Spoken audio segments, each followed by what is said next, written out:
नमस्कृत्य नरं चैव नरोत्तमं देवीं सरस्वतीं व्यासं ततो जयमुदीरयेत्। ओम नमो भगवते वासुदेवाय। ओम नमः पितामहाय। ओम नमः प्रजापतिभ्यः। ओम नमः कृष्णद्वैपायनाय। ओम नमः सर्वविघ्नविनायकेभ्यः।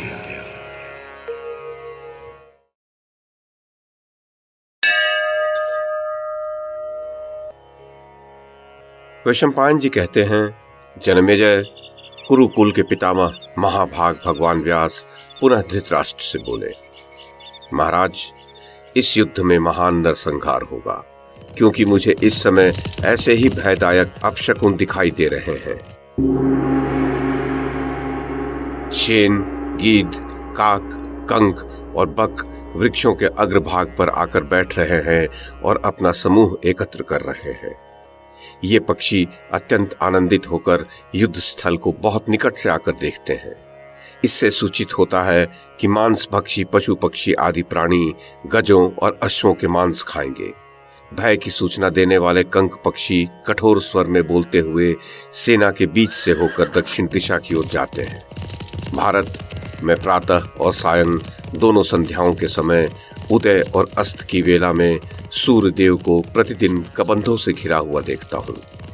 संध्या के समय सूर्य देव को तिरंगे घेरों ने सब ओर से घेर कर रखा हुआ होता है। उनमें श्वेत और लाल रंग के घेरे दोनों किनारों पर होते हैं और मध्य में काले रंग का घेरा दिखाई देता है। इन घेरों के साथ विद्युत भी चमक रही होती है। मुझे दिन और रात्रि का समय ऐसा दिखाई दिया है जिसमें सूर्य, चंद्रमा और तारे जलते से जान पड़ते हैं। दिन और रात में कोई विशेष अंतर नहीं दिखाई देता। ये लक्षण भय लाने वाला है। कार्तिक की पूर्णिमा को कमल के समान नील वर्ण के आकाश में चंद्रमा प्रभाहीन होने के कारण दृष्टिगोचर नहीं हो पाता तथा उसकी कांति भी अग्नि के समान प्रतीत हो रही है। इसका फल ये होगा कि परिधि के समान मोटी भुजाओं वाले बहुत से शूरवीर नरेश तथा राजकुमार मारे जाकर पृथ्वी को आच्छादित करके रणभूमि में शयन करेंगे। वराह और वृषदंश दोनों आकाश में उछल उछल कर रात्रि में लड़ते और भयानक गर्जना करते हैं। ये बात मुझे प्रतिदिन दिखाई देती है। देवताओं की मूर्तियां कांपती, हंसती, मुंह से रक्त उगलती, खिन्न होती और गिर पड़ती दिखती है। राजन दुंदुम्बियां बिना बजाए बज उठती हैं और क्षत्रियों के बड़े बड़े रथ बिना जोते ही चल पड़ते हैं। कोयल, शतपत्र, नीलकंठ, भास, शुक, सारस तथा मयूर भयंकर बोली बोलते हैं। अश्वों की पीठ पर बैठे हुए सवार हाथों में ढाल खड़ग लिए चित्कार कर रहे हैं।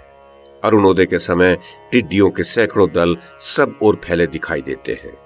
दोनों संध्याएं दिग्दाह से युक्त दिखाई देती है। भारत मेघ, धूल और मांस की वर्षा करता है। जो अरुंधति तीनों लोकों में पतिव्रताओं की मुकुटमणि के रूप में प्रसिद्ध है, उन्होंने वशिष्ठ को अपने पीछे कर दिया है। महाराज, ये शनैश्चर नामक ग्रह रोहिणी को पीड़ा देता हुआ खड़ा है। चंद्रमा का चिन्ह मिट सा गया है। इससे सूचित होता है कि भविष्य में महान भय प्राप्त होगा। बिना मेघ के ही आकाश में अत्यंत भयंकर गर्जना सुनाई देती है। रोते हुए वाहनों के नेत्रों से अश्रुओं की बूंदें गिर रही हैं। राजन, गायों के गर्भ से गधे पैदा होने लगे हैं। पुत्र माताओं के साथ रमण करने लगे हैं। वन के वृक्ष बिना ऋतु के ही फूल और फल प्रकट करने लगे हैं। गर्भवती स्त्रियां पुत्र को जन्म न देकर अपने गर्भ से भयंकर जीवों को पैदा कर रही हैं। मांसभक्षी पशु भी पक्षियों के साथ परस्पर मिलकर एक ही स्थान पर आहार ग्रहण करने लगे हैं। 3 सींग, 4 नेत्र, 5 पैर, 2 मूतेंद्रिय, 2 मस्तक, 2 पूंछ और अनेक दाढ़ों वाले अमंगलमय पशु जन्म लेते और मुंह फैलाकर अमंगल सूचक वाणी बोलने लगे हैं। गरुड़ पक्षी के मस्तक पर शिखा और सींग है। उनके 3 पैर तथा 4 दाढ़ें दिखाई देती हैं। इसी प्रकार अन्य जीव भी देखे जा रहे हैं। वेदवादी ब्राह्मणों की स्त्रियां तुम्हारे नगर में गरुड़ और शतपत्र पैदा करने लगी हैं। भोपाल घोड़ी गाय के बछड़े को जन्म देने लगी है। कुतिया के पेट से सियार पैदा होने लगे हैं।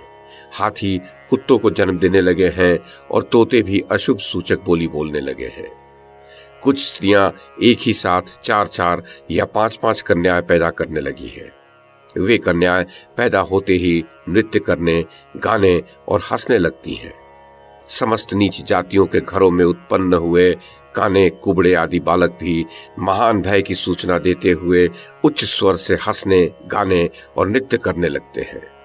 वे सब काल से प्रेरित हो हाथों में शस्त्र लिए मूर्तियां लिखते और बनाते हैं। छोटे छोटे बच्चे हाथ में डंडा लिए एक दूसरे पर धावा करते हैं और कृत्रिम नगर बनाकर परस्पर युद्ध की इच्छा रखते हुए उन नगरों को रौंदकर मिट्टी में मिला देते हैं। पद्म, उत्पल और कुमुद आदि जलीय पुष्प वृक्षों पर पैदा होने लगे हैं। चारों ओर भयंकर आंधी चल रही है। धूल का उड़ना शांति नहीं हो रहा है। धरती बारंबार कांप रही है तथा राहु सूर्य के निकट जा रहा है। केतु चित्रा का अतिक्रमण करके स्वाति पर स्थित हो रहा है। उसकी विशेष रूप से कुरुवंश के विनाश पर ही दृष्टि है। दर्शकों को मैं बता दूं, राहु और केतु सदा एक दूसरे से 7वीं राशि पर स्थित होते हैं, किंतु वेदव्यास जी के अनुसार महाभारत युद्ध के समय दोनों एक ही राशि पर आ गए थे, अतः वे महान अनिष्ट के सूचक बन गए थे। सूर्य तुला पर थे, उनके निकट राहु आने का वर्णन पहले आ चुका है, फिर केतु के वहां पहुंचने से महान दुर्योग बन गया था। तो व्यास जी आगे कहते हैं, अत्यंत भयंकर धूमकेतु पुष्य नक्षत्र पर आक्रमण करके वहीं स्थित हो रहा है। ये महान उपग्रह दोनों सेनाओं का घोर अमंगल करेगा। मंगल वक्र होकर मघा नक्षत्र पर स्थित है। बृहस्पति श्रवण नक्षत्र पर विराजमान है तथा सूर्य पुत्र शनि पूर्वा फाल्गुनी नक्षत्र पर पहुंचकर उसे पीड़ा दे रहा है। शुक्र पूर्वा भाद्रपद पर आरूढ़ हो प्रकाशित हो रहा है और सब ओर घूम फिरकर परिध नामक उपग्रह के साथ उत्तरा भाद्रपद नक्षत्र पर दृष्टि लगाए हुए है। केतु नामक उपग्रह धूम युक्त अग्नि के समान प्रज्वलित हो इंद्र देवता संबंधी तेजस्वी ज्येष्ठा नक्षत्र पर जाकर स्थित है। चित्रा और स्वाति के बीच में स्थित हुआ क्रूर ग्रह राहु सदा वक्री होकर रोहिणी तथा चंद्रमा और सूर्य को पीड़ा पहुंचाता है तथा अत्यंत प्रज्वलित होकर ध्रुव की बाईं ओर जा रहा है, जो घोर अनिष्ट का सूचक है। अग्नि के समान कांतिमान मंगल ग्रह, जिसकी स्थिति मघा नक्षत्र में बताई गई है, बारंबार वक्र होकर ब्रह्म राशि अर्थात बृहस्पति से युक्त नक्षत्र श्रवण को पूर्ण रूप से आवृत्त करके स्थित है। हाँ, इसका प्रभाव कृषि पर अनुकूल पड़ा है। पृथ्वी सब प्रकार के अनाज से पौधों से आच्छादित है, शस्य की मालाओं से अलंकृत है, जौ में 5-5 और जड़हन धान में 100-100 बालियां लग रही हैं। जो संपूर्ण जगत में माता के समान प्रधान मानी जाती हैं, ये समस्त संसार जिनके अधीन है, वे गौएं बछड़ों से पिन्हा जाने के बाद अपने थनों से रक्त बहाने लगी हैं। योद्धाओं के धनुष से अग्नि की लपटें निकलने लगी हैं। खड़ग अत्यंत प्रज्वलित हो उठे हैं, मानो संपूर्ण शस्त्र स्पष्ट रूप से यह देख रहे हैं कि अब संग्राम उपस्थित हो गया है। शस्त्रों की, जल की, कवचों की और ध्वजाओं की कांतियां अग्नि के समान लाल हो गई हैं, अतः निश्चय ही महान जनसंहार होगा। राजन भरतनंदन, जब पांडवों के साथ कौरवों का हिंसात्मक संग्राम आरंभ हो जाएगा, उस समय धरती पर रक्त की नदियां बह चलेंगी, उनमें शोणितमयी भंवरें उठेंगी तथा रक्त की ध्वजाएं उन नदियों के ऊपर छोटी छोटी डोंगियों के समान सब ओर व्याप्त दिखाई देंगी। चारों दिशाओं में पशु और पक्षी प्राणांतकारी अनर्थ का दर्शन कराते हुए भयंकर बोली बोल रहे हैं। उनके मुख प्रज्वलित दिखाई देते हैं और वे अपने शब्दों से किसी महान भय की सूचना दे रहे हैं। रात्रि में एक नेत्र, एक पांख और एक पैर का पक्षी आकाश में विचरता है और कुपित होकर भयंकर बोली बोलता है। उसकी बोली ऐसी जान पड़ती है मानो कोई रक्त वमन कर रहा हो। राजेंद्र, सभी शस्त्र इस समय जलते से प्रतीत हो रहे हैं। उदार सप्तर्षियों की प्रभा आच्छादित होती जा रही है। वर्ष पर्यंत एक राशि पर रहने वाले 2 प्रकाशमान ग्रह बृहस्पति और शनैश्चर त्रियग वेद के द्वारा विशाखा नक्षत्र के समीप आ गए हैं। इस पक्ष में तो तिथियों का क्षय होने के कारण एक ही दिन त्रयोदशी तिथि को बिना पर्व के ही राहु ने चंद्रमा और सूर्य दोनों को ग्रस लिया है। अतः ग्रहण अवस्था को प्राप्त हुए वे दोनों ग्रह प्रजा का संहार चाहते हैं। चारों ओर धूल की वर्षा होने से संपूर्ण दिशाएं शोभाहीन हो गई है। उत्पात सूचक भयंकर मेघ रात्रि में रक्त की वर्षा करने लगे हैं। राजन, अपने क्रूरतापूर्ण कर्मों के द्वारा उपलक्षित होने वाला राहु चित्रा और स्वाति के बीच में रहकर सर्वतोभद्र चक्रगत वेद के अनुसार कृतिका नक्षत्र को पीड़ा दे रहा है। बारंबार धूमकेतु का आश्रय लेकर प्रचंड आंधी उठती रहती है। ये महान युद्ध एवं विषम परिस्थिति पैदा करने वाली है। राजन, अश्विनी आदि नक्षत्रों को 3 भागों में बांटने पर जो 9 नक्षत्रों के 3 समुदाय बनते हैं, वे क्रमशः अश्वपति, गजपति तथा नरपति के छत्र कहलाते हैं। ये ही पाप ग्रह से आक्रांत होने पर क्षत्रियों का विनाश सूचित करने के कारण नक्षत्र कहे गए हैं।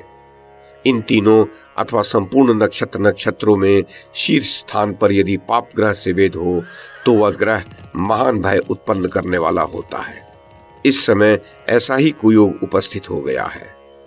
एक तिथि का क्षय होने पर 14वें दिन, तिथि क्षय न होने पर 15वें दिन और एक तिथि की वृद्धि होने पर 16वें दिन अमावस्या का होना तो पहले देखा गया है, परंतु इस पक्ष में जो 13वें दिन ये अमावस्या आ गई है, ऐसा पहले भी कभी हुआ हो इसका स्मरण मुझे नहीं है। इस एक ही मास में 13 दिनों के भीतर चंद्र ग्रहण और सूर्य ग्रहण दोनों लग गए हैं। इस प्रकार अप्रसिद्ध पर्व में ग्रहण लगने के कारण ये सूर्य और चंद्रमा प्रजा का विनाश करने वाले होंगे। कृष्ण पक्ष की चतुर्दशी को बड़े वेग से मांस की वर्षा हुई थी। उस समय राक्षसों का मुंह रक्त से भर गया था। वे रक्त पीते अघाते नहीं थे। बड़ी बड़ी नदियों के जल रक्त के समान लाल हो गए हैं और उनकी धारा उल्टे स्रोत की ओर बहने लगी है। कुओं से फेन ऊपर को उठ रहे हैं, मानो वृषभ उछल रहे हों। विद्युत की कड़कड़ के साथ इंद्र की अश्नि के समान प्रकाशित होने वाली उल्काएं गिर रही हैं। आज की रात्रि बीतने पर कल प्रातः से ही तुम लोगों को अपने अन्याय का फल मिलने लगेगा। संपूर्ण दिशाओं में अंधकार व्याप्त होने के कारण बड़ी बड़ी मशालें जलाकर घर से निकले हुए महर्षियों ने एक दूसरे के पास उपस्थित हो इन उत्पातों के संबंध में अपना मत इस प्रकार प्रकट किया है। जान पड़ता है ये भूमि सहस्रों भूमिपालों का रक्तपान करेगी। प्रभो, कैलाश, मद्राचल तथा हिमालय से सहस्रों प्रकार के अत्यंत भयानक शब्द प्रकट हो रहे हैं और उनके शिखर भी टूट टूट कर गिर रहे हैं। भूकंप होने के कारण पृथक पृथक चारों सागर वृद्धि को प्राप्त होकर वसुधा में क्षोभ उत्पन्न करते हुए अपनी सीमा को लांघते हुए से जान पड़ रहे हैं। बालू और कंकड़ खींचकर बरसाने वाले भयानक बवंडर उठकर वृक्षों को उखाड़ डालते हैं। गांवों तथा नगरों में वृक्ष और चैत्य वृक्ष प्रचंड आंधियों तथा विद्युत के आघातों से टूटकर गिर रहे हैं। ब्राह्मण लोगों के आहुति देने पर प्रज्वलित हुई अग्नि काले, लाल और पीले रंग की दिखाई देने लगी है। उसकी लपटें वामावर्त होकर उठ रही हैं। उससे दुर्गंध निकलती है और वो भयानक शब्द प्रकट करती रहती है। राजन, स्पर्श, गंध तथा रस, इन सब की स्थिति विपरीत हो गई है। ध्वज बारंबार कंपित होकर धुआं छोड़ने लगे हैं। ढोल, नगाड़े अंगारों की वर्षा करने लगे हैं। फल फूल से संपन्न वृक्षों की शिखाओं पर बाईं ओर से घूम घूम कर सब ओर कौवे बैठते हैं और भयंकर कांव कांव का कोलाहल करते हैं। बहुत से पक्षी पकवा पकवा जैसे शब्द का बारंबार उच्चारण करते हुए ध्वजाओं के अग्रभाग में जा छिपते हैं। ये लक्षण राजाओं के विनाश का सूचक है। दुष्ट गज कांपते और चिंता करते हुए भय के मारे मलमूत्र त्याग कर रहे हैं। अश्व अत्यंत दीन हो रहे हैं और संपूर्ण गजराज पसीने पसीने हो रहे हैं। भारत, ये सब सुनकर और परिणाम पर विचार करके तुम इस अवसर के अनुरूप ऐसा कोई उपाय करो जिससे ये संसार विनाश से बच जाए।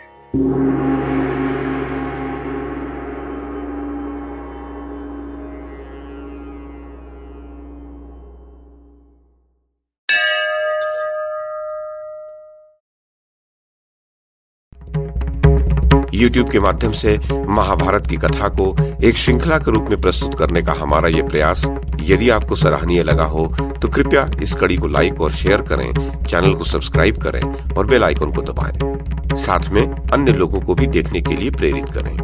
धन्यवाद और नमस्कार।